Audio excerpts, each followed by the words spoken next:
Baik, Bapak Ibu dosen, Assalamualaikum warahmatullahi wabarakatuh. Kembali lagi dengan saya di channel saya.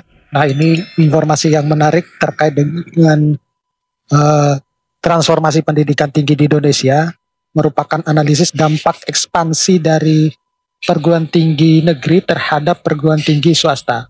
Nah, tentu Bapak Ibu sudah menyadari bahwa saat ini itu memang perguruan tinggi swasta terutama itu pontang-panting ya untuk bisa survive di tengah maraknya gejolak yang dilakukan oleh PTN ya terhadap penerimaan mahasiswa baru.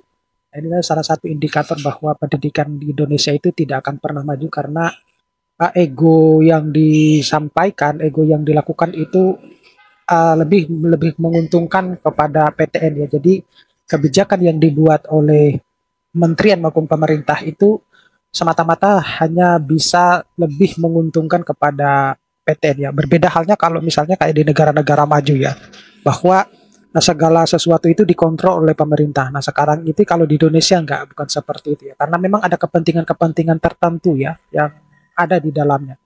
Tapi sebelum saya membahas ini lebih dalam, saya mau menginformasikan kepada teman-teman dosen bahwa bagi teman-teman dosen yang ingin mendownload e-book yang bisa digunakan untuk menulis artikel ilmiah yang ditargetkan untuk publikasi di jurnal Scopus, jurnal Sinta 1 hingga Sinta 6, kemudian menulis buku, semuanya dilakukan dengan proses artificial intelligence.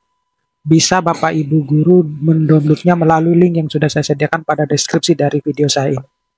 Nah, baik Bapak Ibu guru, tanpa panjang lebar, jadi berbicara tentang transformasi pendidikan di Indonesia ya, ada beberapa ekspansi perguruan tinggi dalam negeri ya, perguruan tinggi negeri maksud saya, di mana dalam satu dekade terakhir pemerintah itu mendorong ekspansi besar-besaran PTN melalui dua mekanisme utama. Yang pertama itu pendirian kampus cabang di berbagai daerah, saya kira Bapak Ibu sudah memahami ini ya. Kemudian program studi di luar kampus utama atau PSDKU yang memungkinkan universitas besar itu membuat atau membuka kelas-kelas di daerah-daerah lain. Nah, contoh kecilnya adalah misalnya di ITB itu membuka kampus di Cirebon. Kemudian UPI itu hadir di Purwakarta, Sumedang, Serang, dan Tasikmalaya. Bahkan UNJ itu berencana juga akan membangun kampus di Indramayu gitu. Nah, tujuan resmi kebijakan ini itu adalah pemerataan akses pendidikan yang tinggi agar mahasiswa di daerah itu tidak perlu pindah ke kota besar untuk kuliah.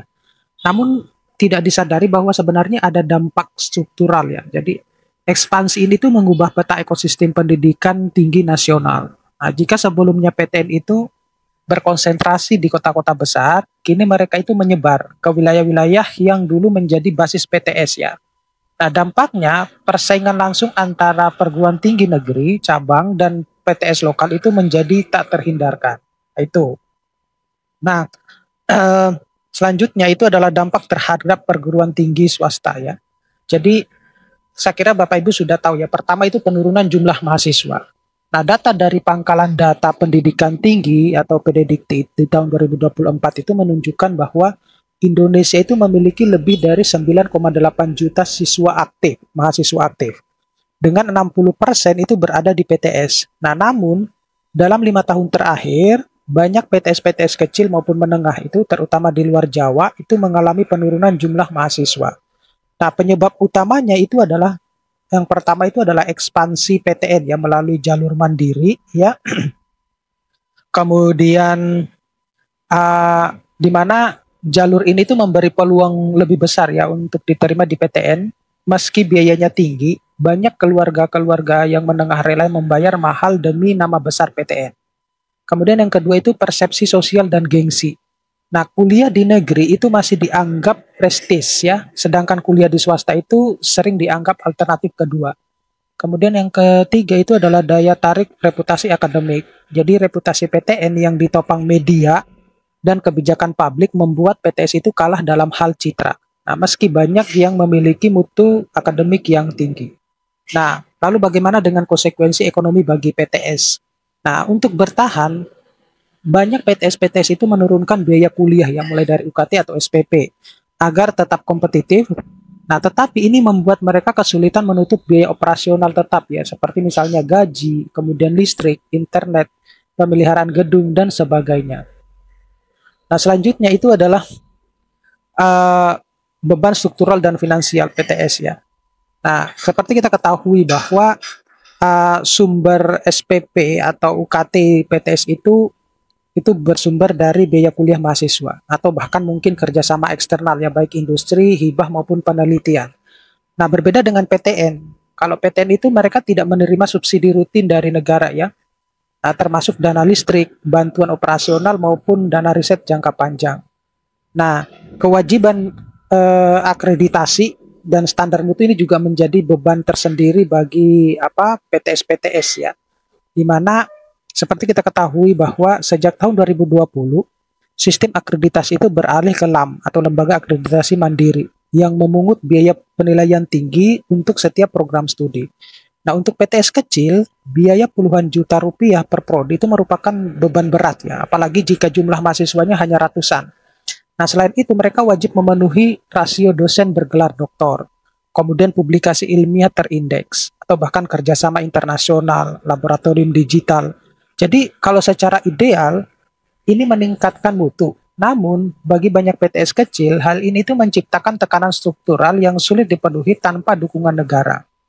Nah, akibatnya itu bisa berdampak kepada dosen ya, atau bahkan mahasiswa gitu ya, terutama dosen swasta yang profesional tanpa kepastian. Jadi, kalau ketimpangan profesi, di mana dosen PTS itu bekerja dengan dedikasi tinggi ya, tetapi tidak mendapatkan tunjangan sertifikasi tetap, kemudian tidak memiliki jaminan kontrak jangka panjang. Ada lagi penghasilan tergantung pada jumlah mahasiswa dan jam mengajar. Nah, jika mahasiswa berkurang, maka jam mengajar menurun. Nah, gaji ikut berkurang dan banyak kampus yang memangkas tenaga dosennya. Nah, kemudian kalau fenomena dosen diaspora ya, tentu Bapak Ibu dosen pasti sudah mendengar ya, bahwa munculnya fenomena dosen berpindah-pindah kampus ya, atau yang disebut dengan dosen diaspora itu bekerja di beberapa perguruan tinggi sekaligus demi bertahan hidup.